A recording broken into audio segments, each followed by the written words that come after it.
We are looking at your dynasty trades Come on, today. baby. If you want your trade to be considered for this video series, join our Discord with the link in the description. And anytime you post a trade in the Dynasty Trades text channel, we consider it for this series. That is right. We're looking at 4 trades today. Deontay Johnson, Waddle, Dotson, Juju, Jonathan Taylor, Bunch of Chase, talented people. Sutton, Wilson, first round picks, Devontae. So a lot of people that we're looking at here today. Let's look at the first one here from Cole Mink. He said, JC, let's get ours on there. So I'm sure that this is a deal that they've done together. Right. Team A gets Deontay Johnson and Jahan Dotson. Team B gets Jalen Waddle. Where do you sit on this trade? This is a very even trade in my opinion. Waddle, top guy in my eye. Deontay Johnson, a guy that I believe in, and Jahan Dotson, some good high upside. But if I had to choose one, because I did say it says I literally have in my notes very even trade. But if I had to choose, I am choosing Team B purely because of the 2023 seconds. I love Jahan Dotson, but I actually do believe there could be more talented wide receivers in the 23 class. And I keep saying this, 23, there can be a first round talent in a 23 in the second round in the 23 class. Not saying you're gonna hit on that. It's high risk, high reward potentially, or you can just lose. But you do get Jalen Waddle, which in my rankings is a top 7 wide receiver. So I'm taking Jalen Waddle in the 23 third. I love Deontay. I love Dotson. It is a very even trade. I'm going with the upside and a little bit of the risk in the 2023 second. Yeah. I'm Team B. It was tough for me because I love Jahan. I don't like Deontay based off of his current market value, though. Right. But, man, I love Jalen Waddle, and I traded him away for the first time last week, and I felt disgusting. I felt dirty doing it. Yeah. Watching Waddle leave my team. I've talked about this, but I think I'm ready to take a stance. Deontay is probably the wide receiver that I feel the most confident about having regression this year. This isn't saying that he's not a good wide receiver. This isn't saying he's not a great talent. But I think if I had to bet on any player regressing from what they achieved last year, Deontay would be at the top of my list amongst the wide receivers. Okay. Talked about it before, but that Steelers offense last year was designed around Big Ben's weaknesses. And Deontay was a big beneficiary of that, right? Ben couldn't throw the ball down the field. They didn't have a good offensive line. Trying to emulate the run game with short passes. Deontay Johnson was 3rd in targets, but Pittsburgh was 4th in pass attempts per game last year. How bad was Big Ben? They were still 4th in pass attempts. Ben was 29th in yards per attempt. Yeah. Deontay, 82nd in yards per reception. So, in my opinion, this should be a more balanced offense if they want to be a better team. Guys like Claypool, Pat, Pickens, this should be a much more balanced team with a new quarterback coming in. There will be less limitations, and I think they can open up the playbook a little bit more. Deontay will still be good, but I think he will be regressing compared to what he saw this year. I don't think there's a way he's 3rd in targets in 2022 season. Right. So for me, I love Waddle. He's a young elite asset. You said 7. He's my wide receiver 5 in Dynasty, and obviously I like the 23 class. Yeah. I gave Team A a B-, Team B a B+. I gave these guys both even trades because I do believe it's close. B+ for me for both teams. All right, trade number 2. Shout out to Darren Johnson. Darren, this is a blockbuster. This is a blockbuster for sure. It's a blockbuster. Team A gets Jonathan Taylor, Juju, Sutton. Team B gets Akers, Chase, David Bell. I'll go first here. I think this is difficult, obviously. I have to go Team A, which is crazy because I never choose running backs over wide receivers. But let me just explain. I think regardless, you're getting an elite asset. You're either getting the wide receiver 1 or the running back 1. Correct. In Dynasty, okay? But what really pushed me over the edge here is the gap between Sutton, Juju, and Akers Bell is just too big for me. Okay. I've already talked about my stance on Akers. It's not that I don't think he can overcome the Achilles, but I like avoiding situations where players have to defy history, like set a new standard for an injury. But really, the biggest thing I want to talk about here is Cortland Sutton is being way too undervalued in Dynasty right now. Agreed. 100%. Far too undervalued. Mm-hmm. He's only 26 years old. He's got that big X, the DK to Russell Wilson, if you will, right? Mm-hmm. 2 years ago, we saw Cortland Sutton finish as a wide receiver 19 with Joe Flacco as his quarterback. And in that Denver offense in 2019, they were a bottom 4 offense in the NFL, and he still was able to do that, finishing wide receiver 19. Now he gets Russell Wilson. He just got extended. Mr. Unlimited. What else do people want? I like, what else do people want to start valuing Cortland Sutton properly? I don't know what else you need. He got the extension. He's got Russell Wilson. He's healthy. He is. All last year he was healthy. I mean, I don't know what else people want. So for me, there's just too big of a gap with the outside of the elite players here. So I do go Team A. Agreed. And I went Team A as well. And the reason why I went Team A is because the resale value of Jonathan Taylor. You just got Juju Smith and Cortland Sutton, which Zach just explained how the value, like being completely undervalued. Juju, with one of the best quarterbacks as well, and Patrick Mahomes, he's going to be of value as well, whether it's 1 year or he does resign for a contract extension. But the thought process that I had here is that imagine what now Team A can resell Jonathan Taylor for. You know, he can even still go and get a top wide receiver, a top 10 wide receiver, and still be owed so much more. Can you get a T? Can you get a Waddle? Can you get anyone in the top 10 in the wide receiver room, you know, and still have the value? Like I said, T, Waddle, AJ Brown, DK Metcalf, Drake London, Michael Pittman, and still get more. And still come back and say, you know what? I'm selling you Jonathan Taylor. Let me get a running back in return. Once again, you're tearing down JJ, Elijah Mitchell, Ken Walker, Breece Hall, et cetera, et cetera. When I put these trades in a trade calculator, it's saying Jonathan Taylor, T. Higgins, and a Saquon Barkley, still not enough. Like you still need more. So I think that's what's crazy about this, that he can get so much more just flipping Jonathan Taylor. And I don't really go by we don't really use trade calculators, but I guess in the reference like this, like I would just say that's crazy. The opposite side is that you could say the same thing for Chase. To be fair, just to be fair, Team A, B, Team B, B for me. So I thought it was pretty even. Yeah, Team A, Team B, B plus. Okay, we're looking at Thomas's trade. Thomas KLM. Team A gets Russell Wilson.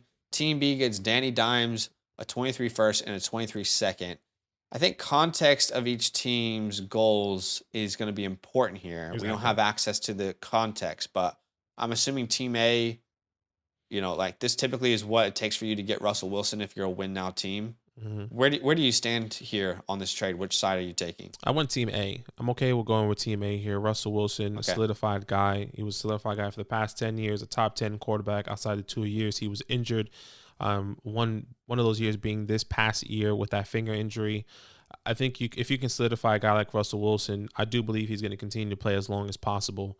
I would say I'll give him another 4 to 5 years, which is a good run for a guy like Russell Wilson at his age, with 33 years old, 34 years old. I would take the risk on Russell, not even risk. I would take the security, the upside, the consistency of Russell Wilson over the 23 first, whether that is CJ, Bryce, whoever the case may be, Danny Dimes, who's in question in the 23 third. So I'm taking Russell Wilson here. Yeah, and I would say as well on the counter side of that, Team B, I feel like that's good value for Russell Wilson as well. Mm-hmm. I feel like getting Daniel Jones, a 23 first, a 23 second, I feel like both teams really accomplish a goal here. That's why I feel like it is a true win-win. I gave both of these teams a B. If you're Team A, you're probably trying to win right now, and Russ is going to absolutely elevate your weekly upside and also, you know, your playoff run. And if you're Team B, maybe you sold Russ because you already had another quarterback, or because you're building for the future. And I think that's like the expected return probably for Russell Wilson. Maybe a little bit more you could have got for Russ, but it's pretty close. So I gave both teams a B. Yeah, Team A, B plus, Team B, B minus. I think it is good, the picks that he got. And Daniel Jones, I guess there's still some hope and upside for him coming into this year. And if he doesn't work out, then he's going to go to another team. We'll see what happens. Yep. All right. Shout out to Buckeye Swag 37. Team A gets Michael Gallup, the 108 in 2022 and a 24 first round pick. Team B gets Davante Adams. Where are you leaning here? I literally wrote this is very interesting, but I really wish I had the team construction here because I really believe this all depends on team construction. Also, who the 108 ends up being. Exactly, and that is the multiple options. Olave, Sky Moore. It can be Garrett Wilson, depending on how your drafts go. It can be J-Mo, depending on how your drafts go. Like, there's so many options that 108 can be that, for me, I think I might go with this. Michael Gallup doesn't do anything for me. 24 first, I mean, it's there. It's a great first, but where is that first at? You have to wait another 2 years. Davante Adams, I think a lot of people are hesitant on him because he's no longer with Aaron Rodgers. I'm going Team B here. I think the security, the upside, it's one of the best wide receivers in the NFL for a question mark wide receiver at the 1-8, even though we still believe in that question mark wide receiver. And Michael Gallup, I mean, it's not for me. I feel like he's kind of being undervalued, to be fair. Gallup in general. Like, I'm not saying that you're wrong. For sure. Don't you feel like maybe Gallup could be being undervalued? Like, just sign that deal. I hear you. Reports are that he's looking good, in a high-powered offense. Maybe Gallup is being too undervalued in Dynasty. I've been saying this for a while. It's Jerry's world. I will not be surprised if Jerry's going to make a big splash in 2023 to get a wide receiver that he loves, he needs. Amari's gone. Sure. Who is the big-name guy? CD is there. He is one of the big-name guys. He's wearing freaking Dez Bryant jersey, for God's sake, 88. Yeah. Somebody else has to come in. Jerry loves to make the splash. Michael Gallup, I think he could have a decent year, but I think it falls back because Jalen Tolbert is there as well and is going to be competing with him. Like if and when they do draft a wide receiver in 2023. I think it's easier if we put names to it, and it depends on what name the 108 is. If that is Jameson Williams, if that is Chris Olave, if that is Garrett Wilson, right? I think I do lean Team A. But if the 108 ends up being Christian Watson or James Cook, like, those are players I don't want at the 108. So Sky Moore? I think it really does depend. Sky Moore, yeah. I'm okay with Sky Moore. Okay. Yeah, at the 108. And again, I think the 24 first is being undervalued.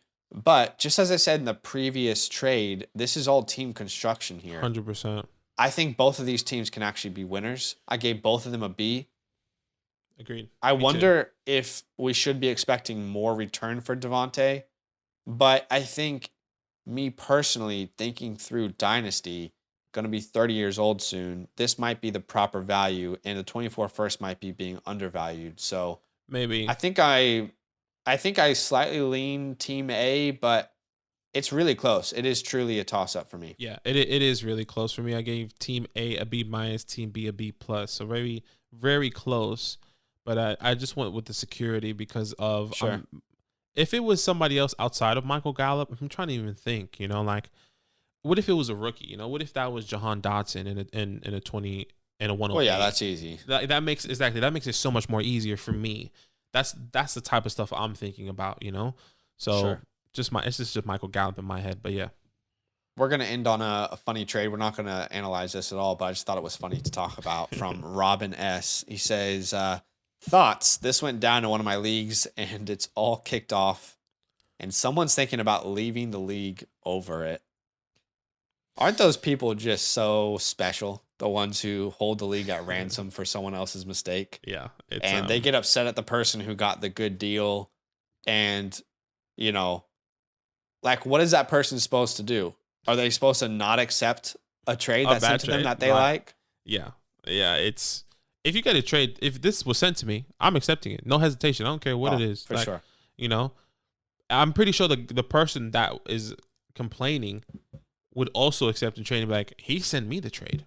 He or she sent me the trade. Like, is this my fault? Right. Do I have to take the consequences? So it's interesting, but sheesh, what a deal. Yeah. I thought it was funny. Always, those people are just so special. But I mean, trades happen. If you're not in a league where a trade happened already this offseason that really pissed you off, your league's probably dead. Probably. I mean, I feel like I see trades all the time, and sometimes I'm beneficiary of them, but I see trades all the time where I'm like, Like I have FOMO that I don't have those players, but I think it was undervalued, or I just think that's a normal part of Dynasty. But yeah, it is. It definitely anyway, is. guys, why don't you comment down below where you stand on these deals? I would say if you want to know exactly what trade you're talking about, say trade 1, team A, team B. Makes it easier. Trade 2, team, Sure. makes it easier for us to understand where you're coming from. So leave a comment down below. Appreciate you. Thanks for watching. Yo, what's good? Thanks for watching. We got a lot more videos. A lot more. If you want more videos, watch now, it. You can also subscribe right now if you want to. You need to. And lastly, don't forget that you can sign up to support the show and get exclusive content by going to patreon.com/FantasyLandFam.